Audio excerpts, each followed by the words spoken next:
All right. Let me know when we're recording. We're on.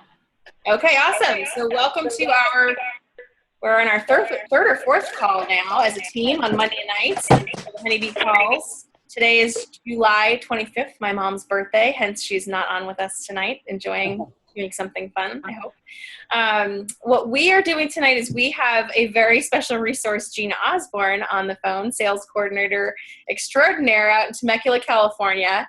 And many of you know Gina and some of you don't. And Gina has been with me for at least 4 years now, I want to say, Gina, right? I think it's about that amount of time.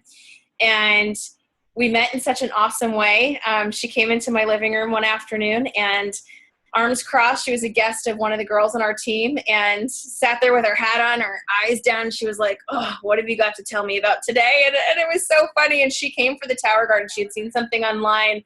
Holly had sparked some interest in her, and so she came to check it out, and I'm scanning the crowd, and I'm doing my thing, and we're talking a little bit, and she's like, "All right, so I don't want to know anything about this business and all this stuff, but fast forward and look at her now," and this is what I want. I tell that story not to make fun of you, of course, but I tell it because you never know who's sitting in the audience. You just never know. Their body language oftentimes doesn't tell you. And so in that case, I could have easily been like, "Who was that?" But I didn't. I saw something. I listened. I asked questions. We peeled back the onion a little bit. I let her get tough on me a little bit. She walked out of there. She had some more questions. She called back later. And I think that, the conversation pursued, from there. But for her, it was Tower Garden that got her attention. And so if we're not utilizing this as a tool, we are leaving money on the table. We're leaving opportunity out there. There's a lot of amazing gems, just like Gina, that maybe aren't going to pay attention to Juice Plus. Maybe they're just supplemented out. They've, tried other stuff, and this is what's going to get them. So just be open-minded to that. And really, I want tonight to be all about you guys. She is a huge resource for us. I'll let her tell all about what she's up to. But, we can learn from her, and we need to be using her, I think, in a much bigger way than we are. We've just got so much talent right in front of us that, if we're not, we're just missing out on a lot. So with that, Gina, I want to pass the baton to you and have you guide us through some information tonight. And then hopefully we'll have some time for questions, maybe about 5 or 10 minutes at the end. Okay. So do we have the PowerPoint or no? Yeah. Danielle's got it. She's going to drive it. Okay, where will I see that? Okay, there we go. And why don't you tell your story, Gina, too, so we get to know you a little bit. Yeah. Okay. Well, I've been with Juice Plus, like Melissa, like you said, about 4 years. And, we have so many doors to walk through, and Tower Garden was definitely the door I walked through for sure. We started with one, and I was, I wanted to make sure that I wouldn't kill it because I have like a black thumb, and I even kill mint. So that's how black my thumb is. I got one and it did great. I was like, wow, that's pretty cool. So then I got two, and then right after I got two, they came out with the family garden. And then I just started buying them by threes. And then once I got to like 12 or 14, I thought, we were providing seedlings for some of the local teams. And so we decided to become a commercial farm. So we bought a future growing commercial farm. We retrofitted, and we have 20 tower gardens that are 9 pots high. And we have taken the tower garden and moved our family to 5 acres to do some homesteading. So we have our tower gardens where we grow our food, because if I planted anything in the ground, it would probably all die. And then we have chickens and ducks and pigs and sheep. And if you follow me on Facebook, you kind of know all that fun stuff that we have. But the tower garden has basically inspired us to completely take our family's life on a completely different journey where we were never even considering heading ever. So, my background is, we grew up in the mountains. And so we did have that type of thing, grow your own food, raise your own food. And man, I ran out of there when I was able to, and I never thought I'd go back. And here I am on 5 acres and pretty much loving it. It's awesome. So that's my story. I love it. And so let me ask you really quickly before we jump into this, how has Tower Garden and Juice Plus like come together for you? Because you did come in through a different avenue of interest. And I'm always curious about that for people. Well, I think that everything pairs so nicely. You know, Juice Plus definitely made sense to me. I mean, I've been raw vegan for years. And so, the capsules were a no-brainer to me. And my husband lives off of them. I mean, my husband works like so many hours. He gets like 3 hours of sleep a day. And so he lives off of Juice Plus. We're a big, big Juice Plus family as far as that's concerned. So it's not that I don't, sell Juice Plus at all. I lead with the Tower Garden, but Juice Plus is always in my back pocket.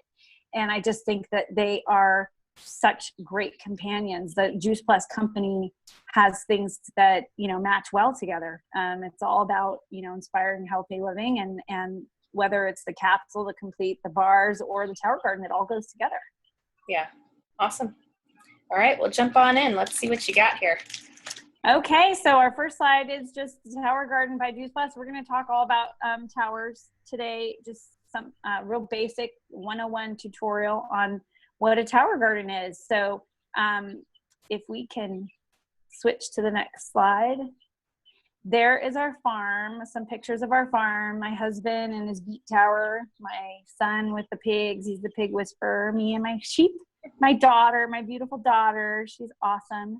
And then Cole, my little future farmer, that's one of when we got our commercial farm, that's one of our towers, and he helped me put it all together. So that's us, all hands on deck here at Oak Creek Farm and Homestead. So let's talk about where Tower Gardens are. Tower Gardens, we've got big, giant commercial towers, farms.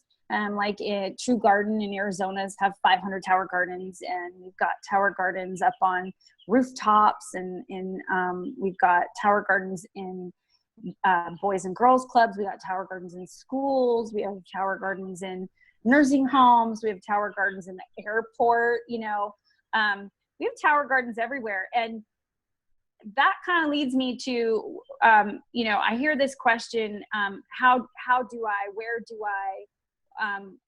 As far as where you would want to think about where a Tower Garden would fit. So, you could think about nursing homes, you could think about recovery homes. I've been working closely with a group home of boys that are, recovering addicts, and they love the Tower Garden. I mean, it's very, instrumental in their recovery. So you've got schools, you've got, just about anywhere you could think of, a restaurant. If you think a juicing bar, I mean, just about anywhere you think a Tower Garden would go, that would be a great place to start.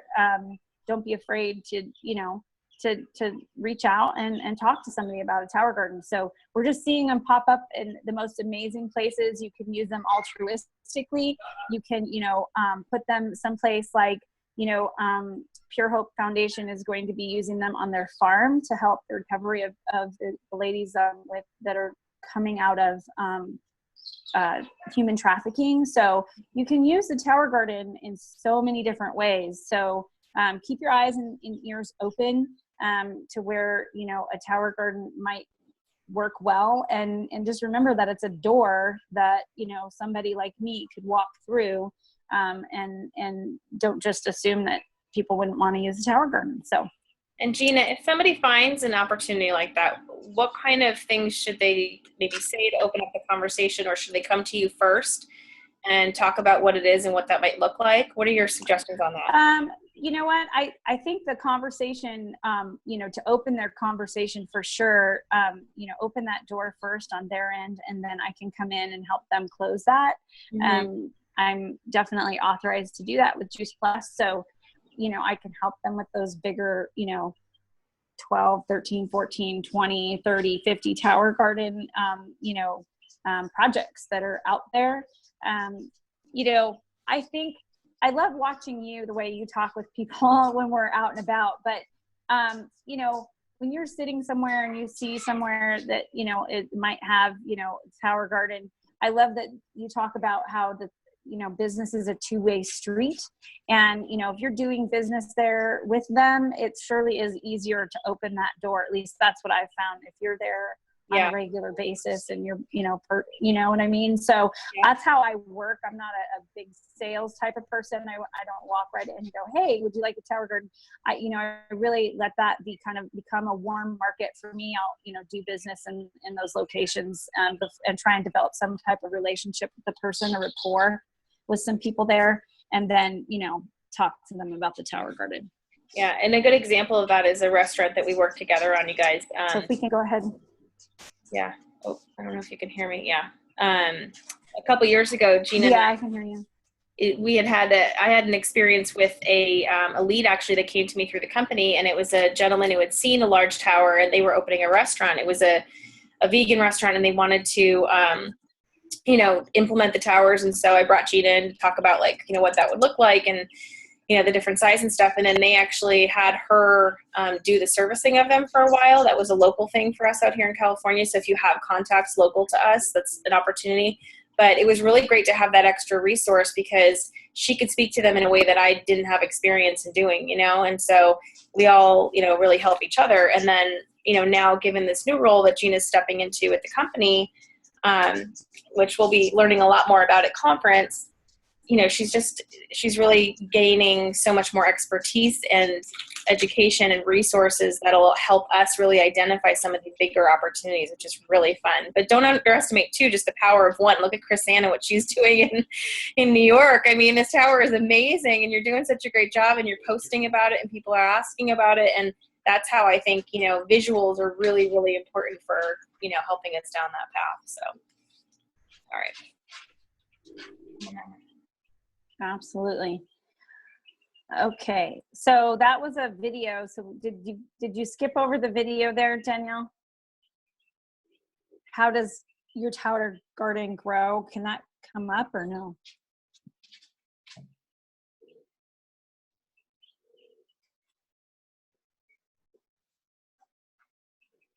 So I know that there's quite a few of us that don't have tower gardens. So I thought, you know, it'd be great to take a look at this video on how a tower garden actually works.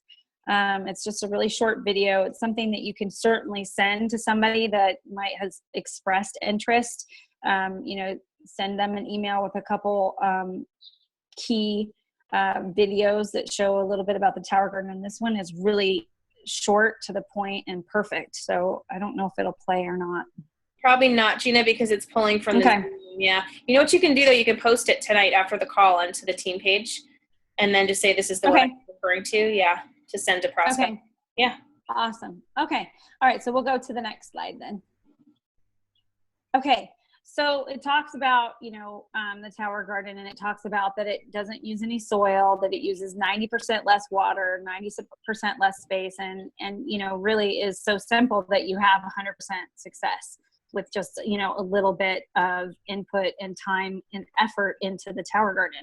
So, you know, for us out here in California, the less, you know, 90% less water is huge. Now in New York, 90% less space might be a huge deal, you know, and for everybody, no dirt is awesome. And then, you know, just the simple, you know, use that we have of the tower garden, it's just so simple to use that it's, you know, something that is, you know, great for everybody. So that's what that video talked about. So I'll send that video back when, you know, I'll send that video out to everybody. It's the future of urban gardening. So I'm gonna flip to the next one. Okay, so what can your tower garden grow? If we go, those are some pictures of some yummy things that I've grown before, and some kale, some mustard, and some fennel. But if we go to the next slide, it'll go into a little bit more detail of what you can actually grow on the tower garden.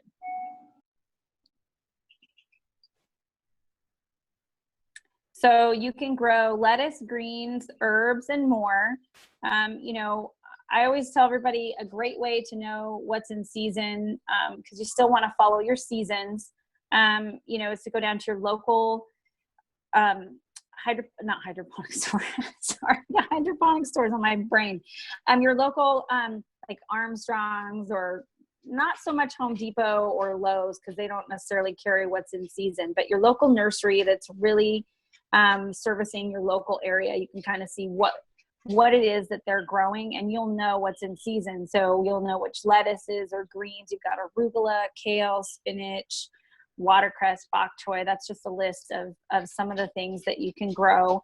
Some of the things that, you know, I've listed here are just really, really popular with everybody that I grow for. So your herbs, you've got your cilantro, you've got basil, marjoram, dill, chives. You know, you have your edible flowers, which are amazing. Your marigolds, violas, calendula. Your veggies, you know, some people might not think that you could grow cucumbers or squash or cauliflower, broccoli, peppers, eggplant, green beans. Those are all really fun. Even wild things like colabri are fun to grow on the tower garden. And so some of the fruits that you can grow, I know some of you are having some awesome success. I saw Chrisanne's picture of her strawberries. I think it was yesterday. They were awesome. Or maybe it was this morning. So strawberries are a great thing to grow and fun thing for the kids, especially to grow on the tower garden. And then melons, of course, take a little bit of extra time, but certainly they can grow on the tower as well. So there's just a huge range and a plethora of things that you can grow on the tower garden.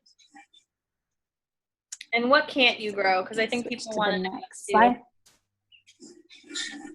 Yeah, so some of the berries you can't grow, like blueberries, raspberries, any of those types of plants that go really dormant. You cannot grow that. You cannot grow, I wouldn't suggest mint. You can grow mint, but mint is super evasive and it just goes all throughout the whole tower. Can't grow a tree on there. Nothing with big root system. No grapes. You can't grow grapes on there. I've had that question a lot. Beets, carrots, and radishes. We are kind of rogue here at this farm. We manipulate our towers a little bit so that you can grow those things, but typically you don't grow those in the tower. You can grow beet greens until the beets get, you know, a little bit bigger in the net pot and then pull them out, but, you know, and then enjoy the beet greens for juicing or whatever you want to use them for. But you want to steer away from, you know, when people ask, telling them that they, you know, that they can grow beets or radishes or potatoes. Can't grow potatoes on there. So basically your root veggies and those dormant berries that'll go dormant season, like grapes and raspberries, blueberries. Okay, so you have this big box. It comes in this huge box, and it's really big, but don't be afraid. I'm sure Chrisanne and probably Danielle, you probably did the happy dance when you got that big box, but I did. It's like the Tower Garden dance. Woo-hoo. So anyway, it comes with this awesome video in there, and it's, you know, Juice Plus has done a great job explaining it, how to put it together, how to plant your seeds. Everything is on that video, and I always tell my clients to watch the video in full first.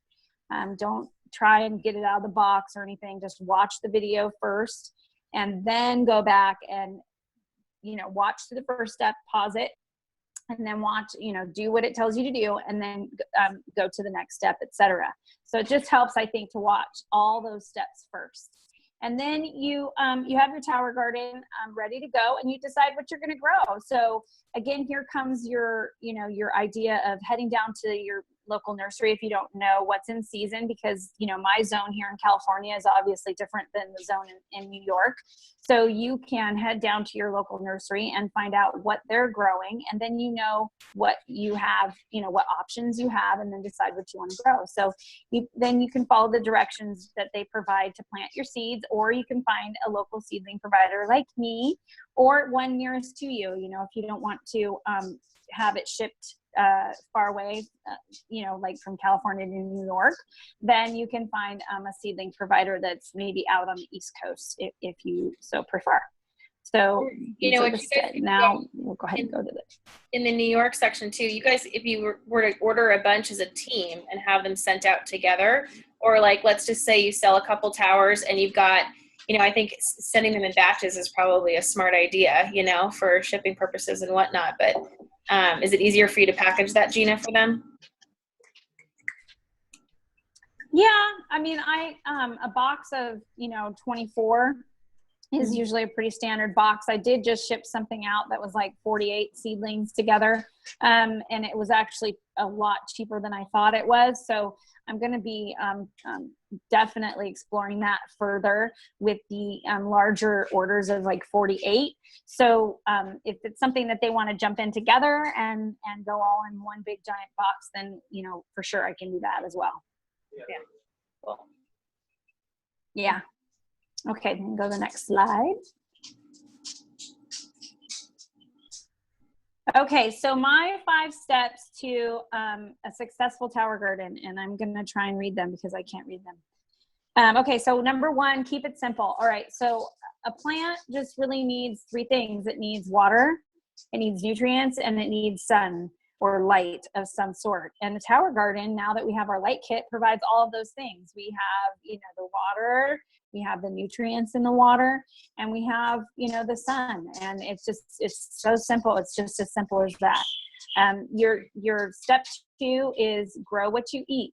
So I don't know, some of you might have jumped on to the phone with me a couple times, and I'll ask you, so what do you want to grow in it? What do you eat?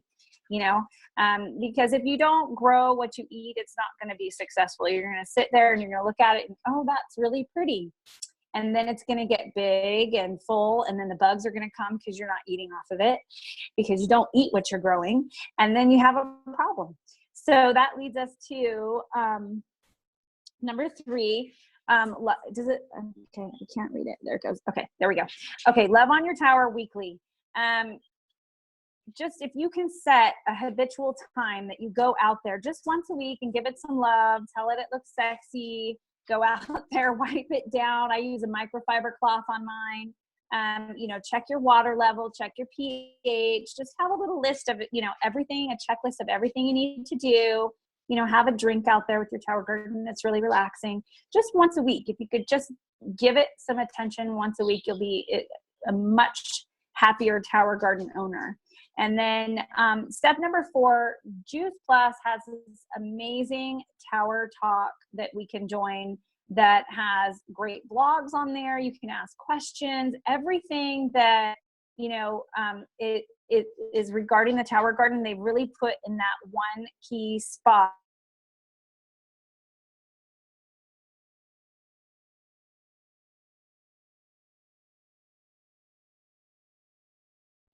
Uh-oh, did we lose her? Let's see. She dropped. All right, let's give her a quick minute to come back on.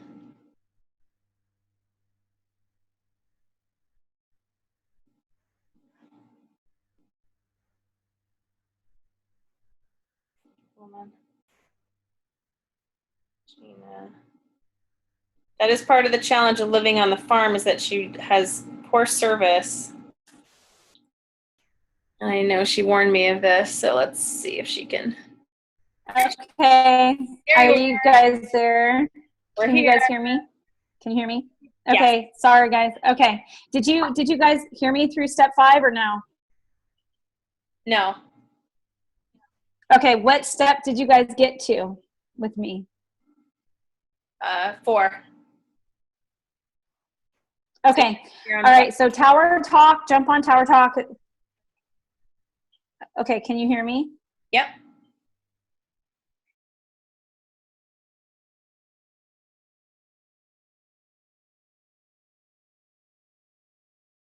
Step number 2. But step number 5 is definitely you got to eat what's on the tower, because if you don't, the bugs will, and then you have a big mess on your hands, and then, you know, you'll get the calls from your customers, and they're, you know, frustrated because they are not eating off their tower and the bugs are. And so those are my 5 simple steps to a successful tower garden. So if we could go to the next step. The next slide. Can you hear me? Okay, awesome. Okay, so a few more reasons to own a tower garden. Okay, so you're going to spend less money per month on expensive organic produce. I'm sure out there, especially in New York, you guys have, you know, obscene amount of money per head of lettuce. And just lettuce alone would probably save you guys tons of money. There's no prior gardening experience necessary. I am like hands down the best example of that. I kill everything and I'm doing awesome with our towers. You have fewer pest problems. Never tell anybody that there's no pest problems, but you definitely have fewer because they're not in the ground. And you have complete control of your food source and what seeds you grow. So if you want to grow non-GMO, you grow non-GMO. You want to grow heirloom or organic, you grow those. So you have complete control. You have complete control on, you know, what you spray on them, if anything at all. So you have no weeding or spending hours in the hot sun.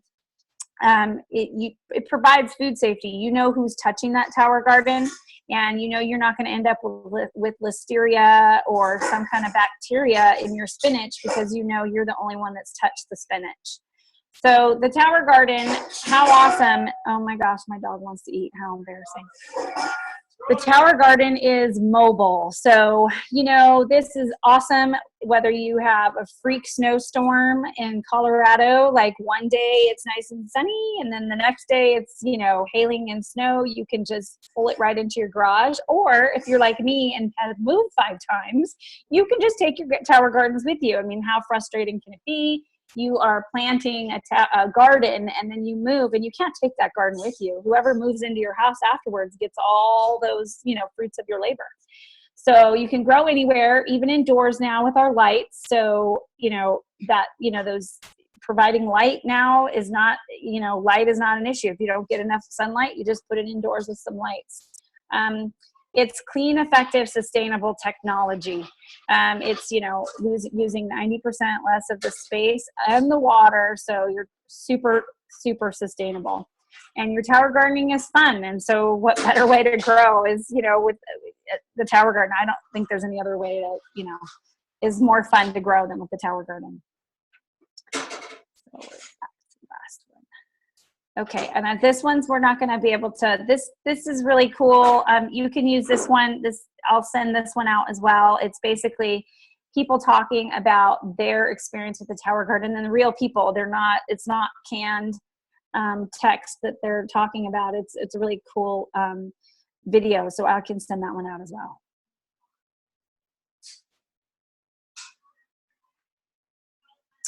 So I'm going to ask this question. I was not going to leave this slide in, but I know there's a lot of you guys that don't have tower gardens yet. So are you ready to grow vertical? And if you can, you know, answer yes to any of these questions, I really think you are. So if you're, you know, ready to grow good health, to make a change, and to inspire the future of food. I mean, that one's huge for me, to inspire the future of food.